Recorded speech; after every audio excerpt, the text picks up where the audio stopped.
Bonjour, je suis Annick Bureau, je suis française. Je travaille depuis de très nombreuses années dans le champ art, sciences, technologie avec plusieurs casquettes. Une casquette de critique d'art, une casquette de commissaire d'exposition. Alors je vous ai amené ma propagande parce que j'organise une exposition à Bourges dans 15 jours. L'exposition s'intitule Raccommoder le tissu du monde. Et je suis aussi la directrice de la branche française de la revue Leonardo, qui s'appelle OLATS, l'Observatoire Leonardo des arts et des technosciences. Donc voilà un peu rapidement qui je suis. Et dans cette présentation aujourd'hui, j'ai essayé de nouer plusieurs sujets, plusieurs fils ensemble. Donc j'espère que je vais les tenir pendant une demi-heure et que tout ça va faire sens et que je ne vais pas en perdre en cours de route et vous perdre en cours de route. Donc, Art et non humain, l'imaginaire de la résilience, c'est le titre que j'ai choisi. Et l'imaginaire de la résilience est un de ces fils que je vais tirer. Et je voudrais commencer par cette image. Que vous connaissez tous, que tout le monde connaît, cette image de la Terre prise de la Lune dans les années 70 par la dernière des missions Apollo. Alors, pas seulement parce que l'an prochain, c'est le 50e anniversaire de l'alunissage et du premier pas de l'homme et de l'humanité sur la Lune, pas seulement parce que de ce point de vue-là, on ne distingue aucune forme de vie sur la planète, pas seulement parce que c'est une image qui est devenue iconique et emblématique, mais par l'évolution de notre regard sur cette image, par la façon dont on l'aperçoit et dont on la regarde. Donc quand elle a été prise au XXe siècle, quand elle a été produite, c'est une image qui était un symbole d'humilité. Ce qu'on voyait, c'était d'abord la planète de l'extérieur, une planète toute petite, toute fragile, toute unique et fragile, et une planète à protéger, une planète dont il fallait faire un petit peu, auquel il fallait faire un petit peu attention.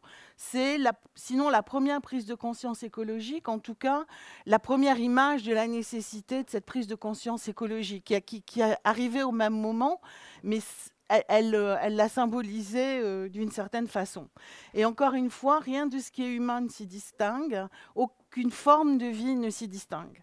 Au XXIe siècle, aujourd'hui, cette même image est un symbole d'arrogance, de l'arrogance humaine, de l'arrogance de l'humanité, de cette illusion de croire qu'on allait pouvoir tout dominer, tout contrôler, tout organiser, tout contrôler. Je pense que c'est un mot important. Et de notre échec à contrôler, ou en tout cas à aller avec la technologie dans quelque chose de positif.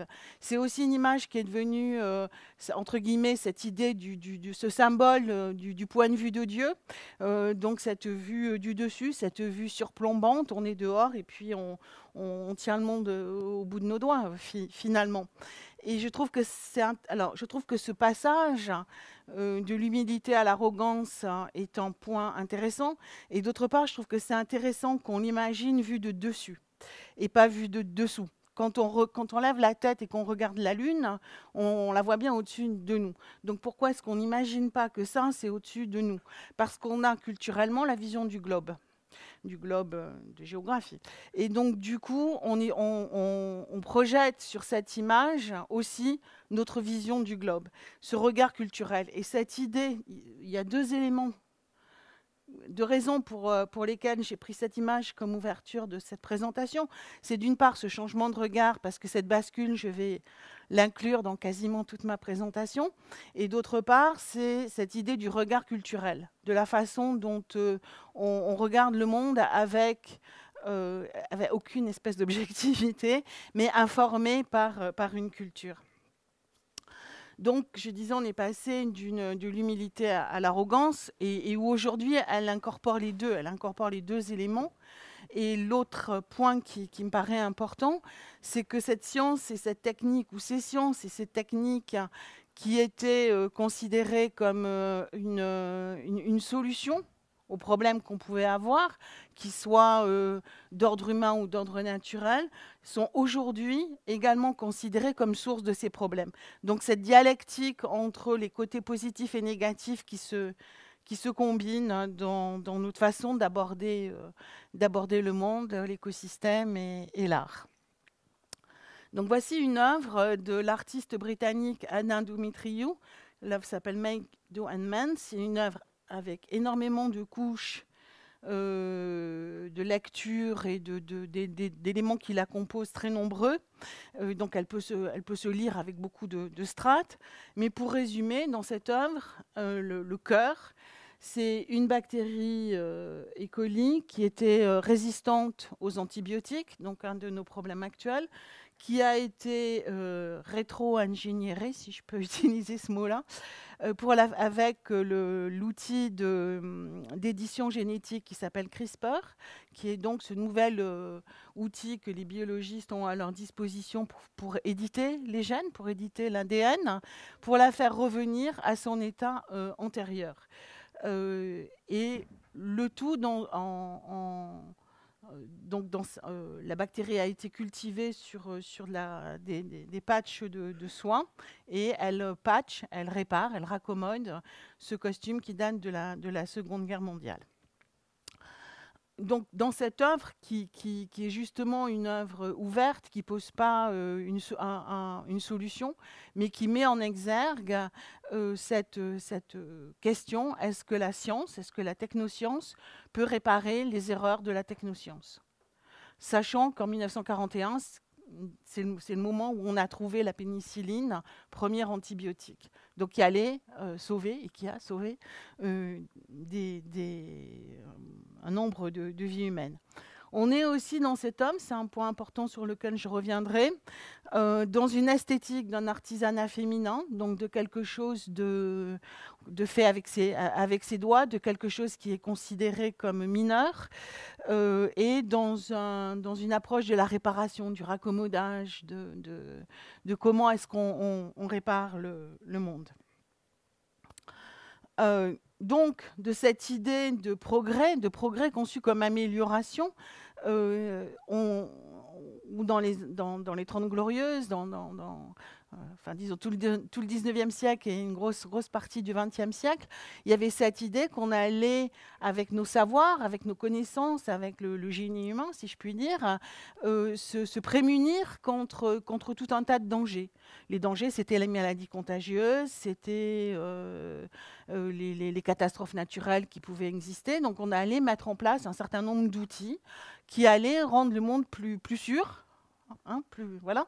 Donc on est passé de cette idée d'amélioration au sens général à l'idée de la résilience que je voudrais un peu explorer aujourd'hui.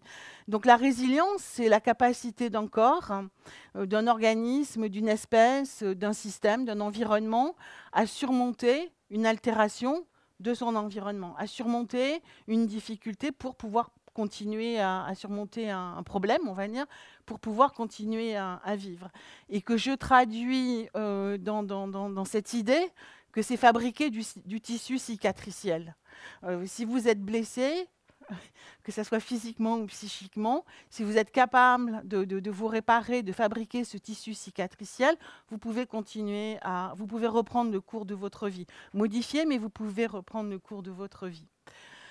Donc, ce qui m'intéresse dans les artistes, puisque ma présentation est quand même sur l'art et sur un certain nombre d'idées aujourd'hui de cette technoscience confrontée à l'anthropocène, c'est pas l'idée de revenir en arrière, c'est pas l'idée d'une renonciation à la science et à la technique et de revenir à une sorte de paradis perdu où on était en harmonie paisible avec la nature, chose qui n'a jamais existé, mais c'est de regarder comment peut se passer cette coévolution entre l'humain, entre le vivant non humain, entre la machine, et d'imaginer d'autres façons de faire, une autre cohabitation, une cohabitation qui soit justement dans cette idée de la résilience, encore une fois, cette planète qu'on a vue fragile et qu'il fallait protéger, maintenant c'est comment faire en sorte de l'apaiser dans une certaine mesure.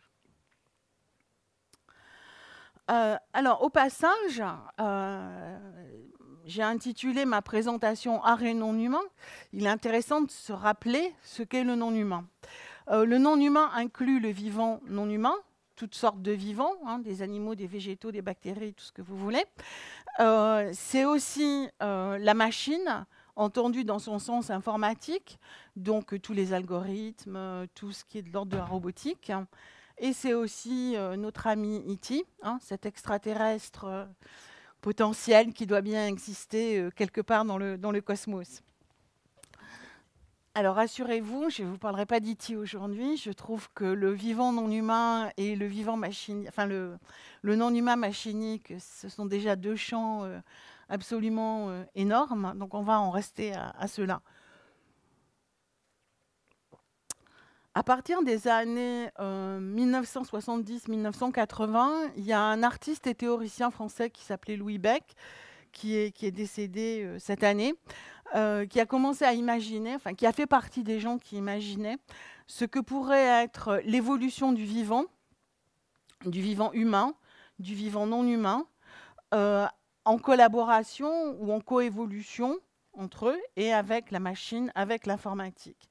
Donc il a développé toute une approche théorique qui est cette technozoosystémie, et il manque un, le technozoosémiotique.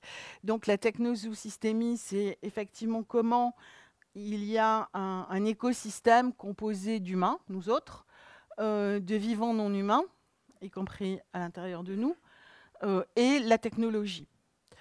Et la technozoosémiotique, c'est comment tous ces éléments, toutes ces composantes-là émettent des signes et communiquent entre eux en déchiffrant plus ou moins bien les signaux et en lisant les signaux et les signes émis par les autres.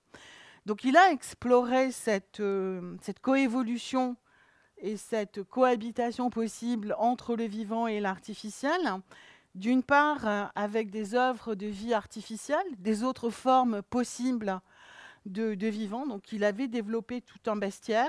Là, vous avez de l'image fixe. Ce sont des créatures virtuelles en 3 dimensions qui vivent dans un écosystème informatique. Elles sont munies de caractéristiques particulières et l'écosystème est muni lui aussi de caractéristiques particulières. Et donc, elles vont évoluer, se reproduire, disparaître, etc. Donc, il produit comme ça tout un ensemble de créatures non vivantes et virtuelles, donc, mais dans l'idée d'explorer d'autres formes possibles, des formes alternatives aux vivants et d'essayer de comprendre d'où venait le vivant. Il est aussi dans un questionnement sur notre façon de classifier et d'organiser le monde. Et donc, avec ces êtres-là, ces différents êtres, vient tout le descriptif des bestioles en question. En reprenant, et c'est un des fils que je tire, le modèle de Linné. Donc cette période au XIXe siècle où Darwin, Linné et d'autres se mettent à classifier le vivant et à poser une description, on va dire scientifique du vivant et non plus fantasmagorique. Et où la science pose aussi le concept d'évolution quand même, mine de rien. Une autre de ses œuvres hein, qui est diaboliquement complexe, donc je ne vais pas la détailler, d'autant que le temps passe, et de se demander comment justement cette technoscience peut permettre une communication interespèce, donc une communication interespèce du vivant avec le vivant, mais en utilisant le machinique. Donc là, on a 2 espèces, pour faire bref, 2 espèces de poissons électriques qui habitent chacun d'un côté de l'Atlantique, donc certains au large de l'Afrique, d'autres au large de l'Amérique du Sud, et en utilisant un monde virtuel qui est la simulation de leur environnement, et les signaux sont légèrement différents entre les 2 espèces de poissons, en transcodant le langage d'un poisson et le langage de l'autre, d'agir comme une sorte de traducteur, hein, de traduction simultanée, et de voir si les poissons arriveraient à communiquer, à se comprendre à distance. dans cette même idée que notre écologie inclut désormais des non-humains naturels et des non-humains artificiels, plus des humains et des robots. C'est au cœur d'un nombre important d'œuvres de l'artiste Eduardo Kac, que vous connaissez peut-être, puisque c'est un des artistes importants et un des pionniers du bioart, et où ici, il y a une volière, hop, voilà, munie d'oiseaux, de réseaux. Ici, vous avez un casque de réalité virtuelle. Donc, la personne met le casque de réalité virtuelle et se voit à travers les yeux de ce perroquet robot qui est posé sur cette branche dans un coin et dont la tête se bouge. Donc, la personne, du coup, se voit regardant les oiseaux et donc devient elle-même un des éléments de l'installation. Et à distance sur Internet, les gens pouvaient se connecter et également occuper le corps du robot, du perroquet robot à distance. Donc cette idée que l'interconnexion humain, non humain et robot est non seulement locale, mais qu'elle est globale et mondiale à travers les prémices d'Internet. On était en 96. De la même façon, dans le 8e jour, qui est un peu plus tardif comme œuvre, on a là un ensemble d'êtres transgéniques. Donc, c'est l'exposition et la monstration de ce nouvel écosystème qui est en train d'émerger avec du vivant modifié. Donc, il y avait des poissons, des souris, du tabac transgénique, des robots. On voit, hein, c'est cette chose-là. Et ce robot est activé par des amibes qui sont également transgéniques et également accessibles via Internet. Donc on a à nouveau cet écosystème du vivant manipulé et d'un système robotique, donc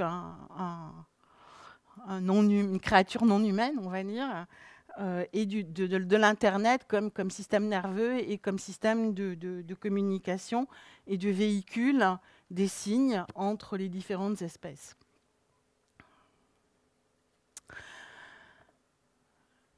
Et aujourd'hui, qu'est-ce qui se passe? Beck et Kac, Eduardo Kac et Louis Beck, imaginaient une augmentation du vivant, un élargissement des espèces.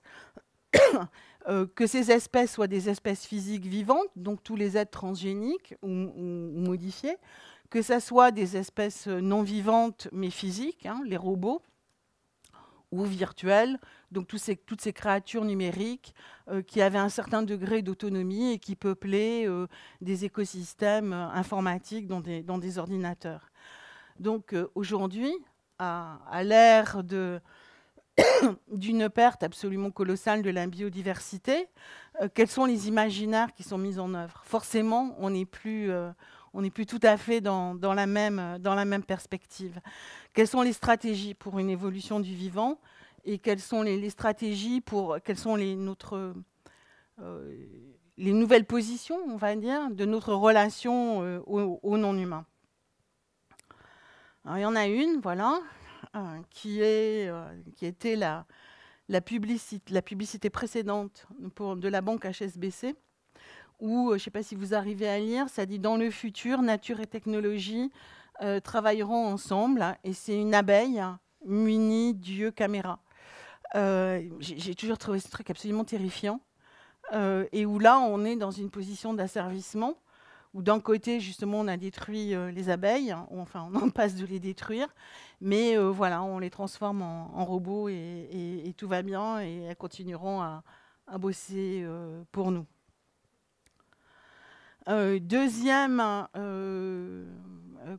voie qui peut être prise, c'est celle qu'a explorée Pinar Yoldas dans ce projet qui s'appelle Ecosystem of Access, et qui est la voie de l'adaptation, au sens où dans l'évolution, on s'adapte à un nouvel environnement, et du coup, il y a nos organes, enfin, il y a des choses qui vont changer.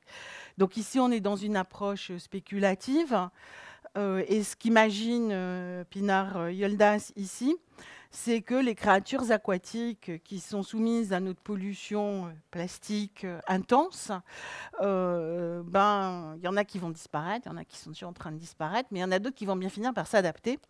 Et donc, dans ces bocaux, sont conservés les organes de ces êtres qui ont appris à métaboliser le plastique.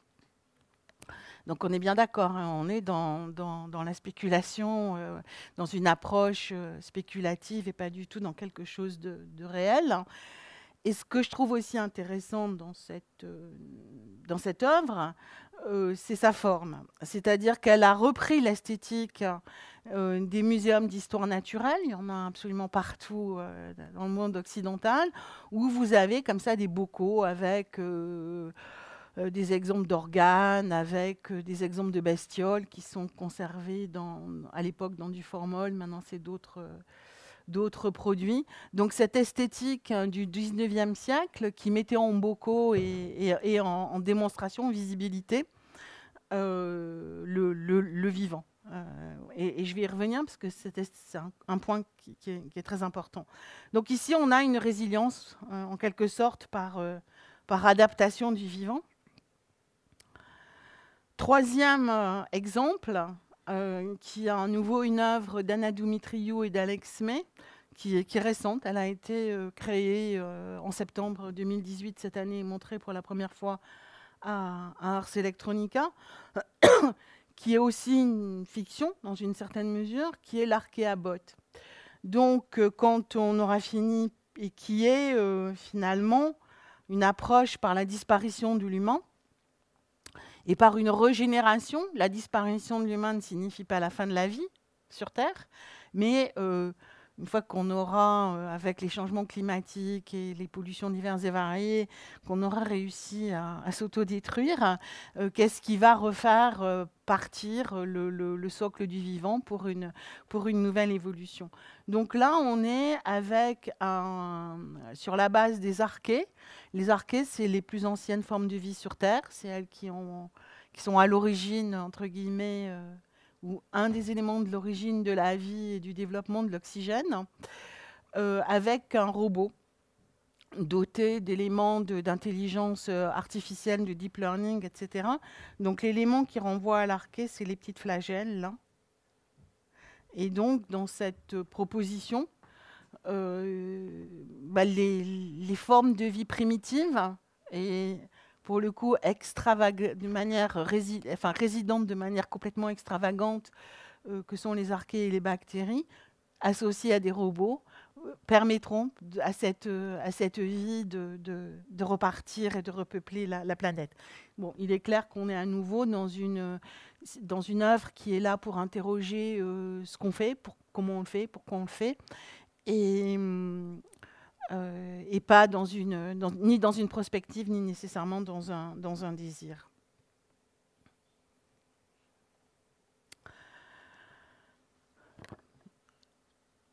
Donc je vais revenir à cette histoire de changement de regard, qui est encore une fois un de ces fils qui m'importe. Et à cette idée aujourd'hui qu'il faut être dans une approche post-anthropocentrique. Alors moi, je ne crois pas une seconde que nous soyons capables d'être dans quelque chose qui n'est pas anthropocentrique. Parce que, par définition, pour appréhender le monde, nous, les humains, mais n'importe quelle espèce, part de son système perceptif et essaye de construire un sens de ce qu'on perçoit et comment on fait sens de ce qu'on perçoit et de ce qu'on reçoit. Donc nécessairement, on est anthropocentré. Nécessairement, on part de nous en tant qu'échelle, nous en tant que ce qu'on peut atteindre. Aujourd'hui, on atteint l'ensemble de la planète avec Internet, mais nous, avec la longueur d'onde dans laquelle on voit et on entend, pour voir le monde et pour l'appréhender. Mais là où justement cette notion de culture dont je parlais au début entre en jeu pour moi, c'est qu'on peut essayer d'inclure les autres dans notre monde. Donc de changer de regard, de changer de perspective. Je verrai toujours le monde de jeu, de moi, déjà avec vous autres humains. Je vois quand même, je renvoie les choses à moi. Mais qu'est-ce qu'il pense? Puis tu crois qu'il pense ça? Puis qu'est-ce qu'il a bien pu vouloir dire? C'est par rapport à moi que je pose ces questions-là. Donc la question n'est pas d'être dans un post-anthropocentrisme ou dans un non-anthropocentrisme illusoire, mais c'est de changer le regard culturel qu'on a sur le monde et de ne plus être dans une position nécessairement de verticalité, de hiérarchie, mais d'inclure les autres et de se poser la question de bon, ok, et comment je vis avec. Et c'était ce que faisait Louis Beck dans ce qu'il mettait en œuvre, et c'est ce que montrait aussi Eduardo Kac à travers ses projets, qui avaient toutes ces choses-là et tous ces êtres-là, quelle que soit la nature des choses et des êtres, qui étaient ensemble et qui ne fonctionnaient que parce qu'ils étaient ensemble. Et que je ne fonctionne que parce que je suis ensemble avec les autres. Donc c'est remettre en place une place précisément pour les autres à mes côtés. Et c'est la formule d'une philosophe très souvent citée en ce moment, qui est Rosi Braidotti, qui dit « We are all in it together ». Donc nous sommes tous ensemble dedans. On n'est pas à l'extérieur. On est tous dedans et on est tous dedans ensemble. Et c'est l'équilibre homéostatique, d'une certaine façon, de ces êtres ensemble qui fonctionne. Et c'est aussi cette phrase de Michael Marder, qui est un philosophe qui travaille sur les plantes, sur une approche philosophique des plantes, et qui a écrit un très très beau texte pour le travail de l'artiste française Anaïs Tonder, sur qui s'appelle Tchernobyl Herbarium, et qui est sur les plantes irradiées de Tchernobyl, et qui parle de la zone d'exclusion, et qui dit en fait, il y a plein de vivants dans la zone d'exclusion de Tchernobyl, et de Fukushima aussi, mais enfin, on parle de Tchernobyl là. Et un vivant qui évolue, qui mute, bon, etc. Et la zone d'exclusion, c'est nous qui nous auto-excluons de la planète. Et cette phrase, pour moi, a résonné de manière vraiment très très forte, parce que peut-être que je ne me l'étais jamais dit de cette manière-là, qu'effectivement, nous nous excluons du monde avec nos zones d'exclusion diverses et variées de pollution sur la Terre. Et la question, c'est comment se réinclure dans le monde. Mais comment se réinclure, nous, encore une fois, avec les autres. Et comment est-ce qu'on peut essayer de sortir d'une approche binaire pour aller vers la complexité, qui est la chose quand même la plus compliquée possible, de ne pas être dans un blanc-noir, dans c'est pas bien, c'est bien, etc., mais d'englober cette complexité. Et dans l'art, actuellement, une tendance qui m'intéresse vraiment beaucoup, enfin que je trouve vraiment très, très intéressante, c'est le réinvestissement d'idées, le réinvestissement de formes, le réinvestissement de genre, le réinvestissement d'esthétique, d'éléments du 19e siècle, mais informés par ce qui s'est passé au 20e et par le fait qu'on est au 21e. Donc c'est un peu au 21e siècle, reprendre des éléments du 19e en sautant par-dessus le 20e. Et dans ce décalage du regard, et c'est ce que je vais essayer de préciser un petit peu maintenant de ce que j'entends par là. Donc, un des exemples, c'est le diorama. Le diorama classique, en voilà un, par Edward Hart, qui était un taxidermiste qui était très, très, très connu au 19e siècle, en faisant des dioramas. C'est prendre les animaux et les montrer scénariser dans ce qui est leur environnement naturel. Donc, c'est pas une seule bestiole, c'est la bestiole en famille avec les juvéniles, c'est dans quel environnement vit la bestiole, mais le tout est dans un archétype d'une vision de la nature dont il s'extrait, et d'une vision figée et idéalisée de la nature. Et au passage, on tue les animaux pour les mettre dans des dioramas, parce qu'à l'époque, on trouve que la nature, c'est fabuleux, et que cette nature est extraordinaire, et qu'il faut la protéger, que pour la protéger, il faut instruire les populations, et donc pour instruire les populations, on va leur montrer cette nature. Donc on tue les êtres, on les met dans des boîtes, et on les met dans des musées. Et l'humain est extérieur à cette nature-là. Il la surplombe. C'est lui le maître de cérémonie. Donc à la fois, il la loue, il la trouve merveilleuse, c'est toute la période du sublime, mais en même temps, il y a ce contrôle et cette distance. Alors je vais laisser tomber ça là, et je vais passer directement à ça, qui est une œuvre donc de 2012 de Mathieu Mercier, qui est un artiste français, et qui reprend le genre, l'esthétique et le modèle du diorama, mais avec une mise en abîme, puisque ce qu'il y a à l'intérieur de la cage du diorama, qui est tout cet élément-là, donc il y a toute la terre, etc., il y a un aquarium avec à l'intérieur des créatures vivantes. Donc on a un aquarium dans un diorama. Un aquarium, on est bien d'accord, c'est pas un environnement particulièrement naturel et convivial pour les bestioles qui vivent dedans. C'est déjà un environnement artificiel et un environnement à nouveau construit par nous, où on prélève.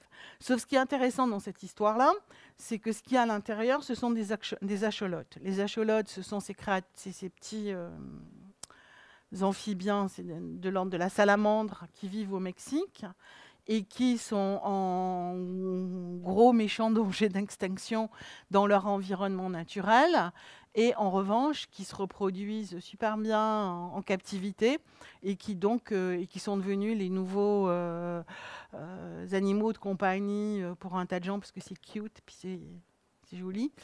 Voilà, et où donc l'environnement artificiel peut devenir le salut pour les axolotes.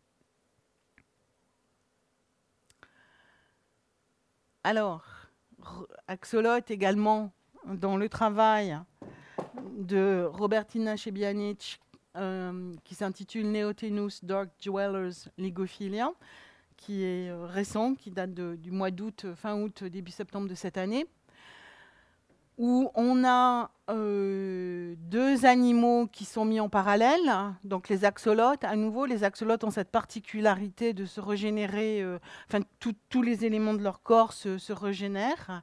Vous en coupez un morceau, ça repousse.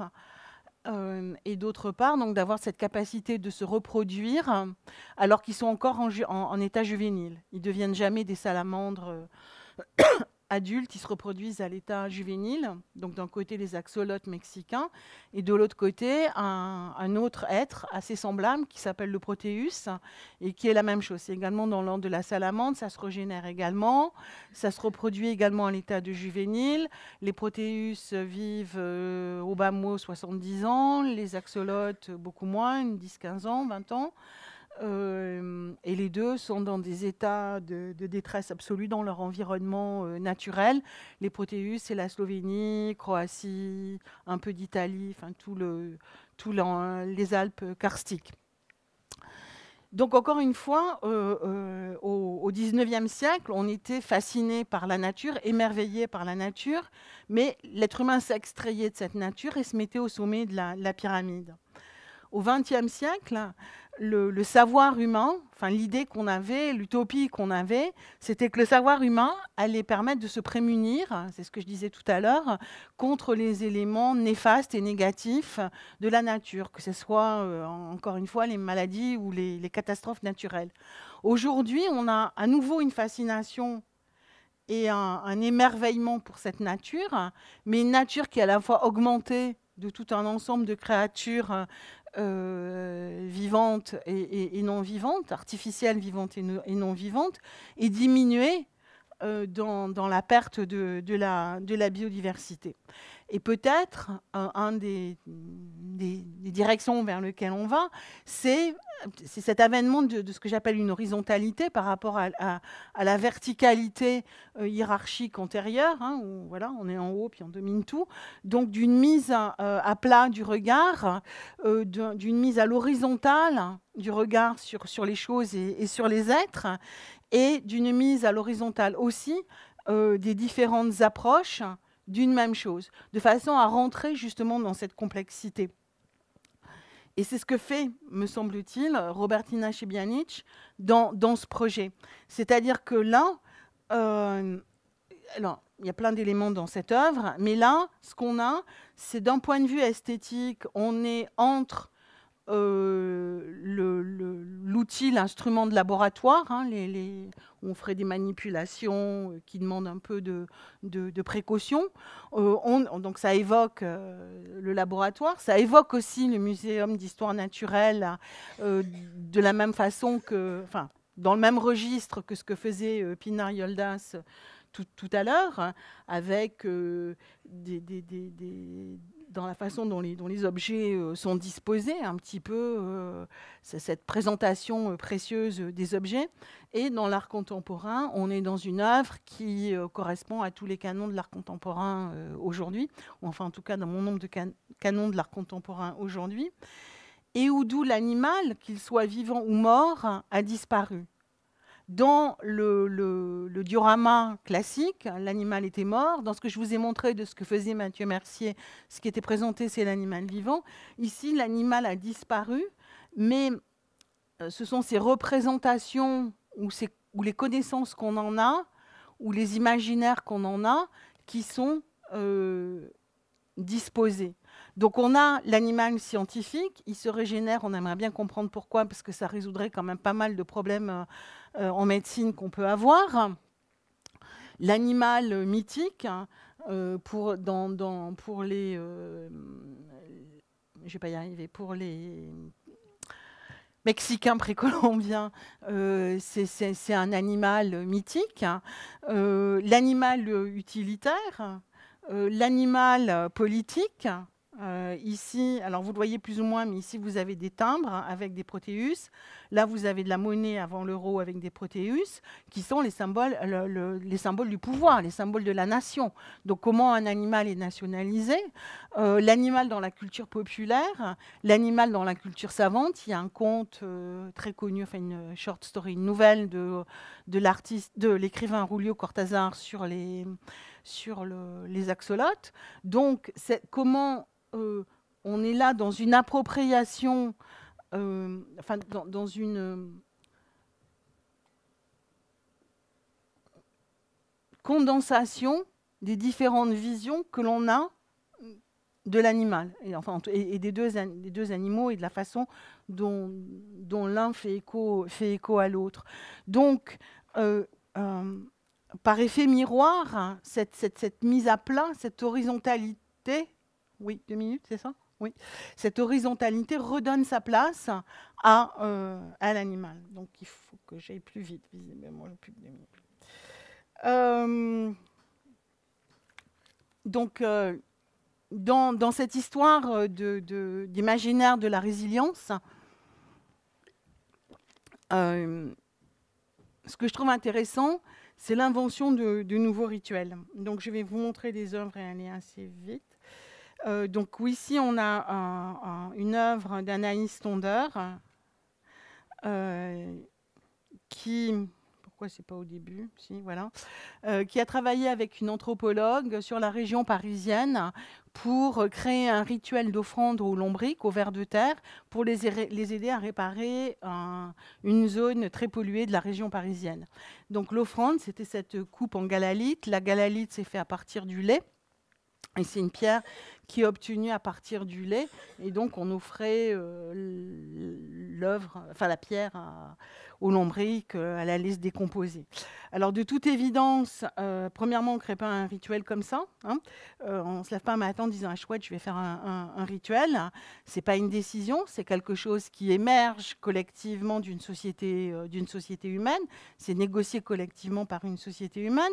D'autre part, ça aide les lombrics en rien du tout, hein. Les vers de terre, ça ne va pas les aider plus que ça. C'est symbolique. Mais qu'est-ce que c'est qu'un rituel? Un rituel, ça marche, c'est efficace, précisément pas parce que ça a une efficacité pratique. Ça marche parce que ça a une efficacité symbolique. Et parce que dans l'offrande, ce qu'on donne, c'est quelque chose qui est précieux pour la personne qui donne.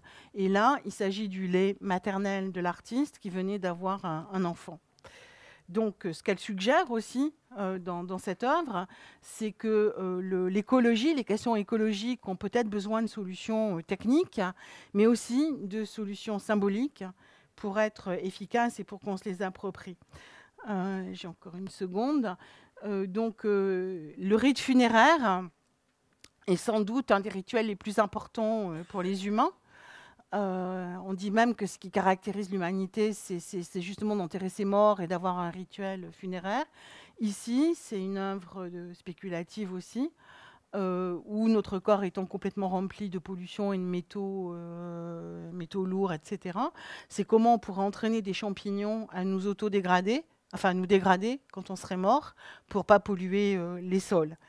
Comme je vais vous montrer une autre œuvre, donc on pourra éventuellement dans la discussion revenir sur ça. Et qui est la question pour moi un peu ultime, art ou vie. À quel moment il y a un certain nombre d'artistes qui basculent dans une pratique artistique autonome, on va dire, même si elle prend des formes collaboratives, etc., pour s'engager dans quelque chose qui est plus du côté, enfin, non, plus séparé de la vie. Et ici, c'est le projet de Gina Charnecki qui s'appelle Coffin. Coffin, c'est cercueil en anglais. Et où donc elle fabrique, c'est actuellement, elle lance la société en ce moment, la campagne de lancement est maintenant. J'ai fini. De cercueils qui sont 100% naturels et biodégradables, qui ont un impact écologique très très faible et qui sont décorables à la volonté de celui qui va être à l'intérieur. Voilà. Donc, comme j'ai terminé, ça s'intitulait « Art et non humain, mon affaire », dans cette horizontalité et ouverture vers l'autre et vers les autres. Est-ce qu'il ne faut pas aussi imaginer, considérer qu'il n'y a pas que nous qui faisons de l'art, mais que les non-humains font aussi de l'art? Je peux vous expliquer après cette histoire de nœud avec cette femelle orang-outan et ce très beau portrait. Je vais terminer sur ce très beau portrait de Watana, femelle orang-outan qui a vécu au Jardin des Plantes à Paris et qui faisait des nœuds dont personne n'a jamais réussi à savoir ce que ça signifiait pour elle, sachant que les orang-outans, normalement, ne savent pas faire des nœuds. Merci.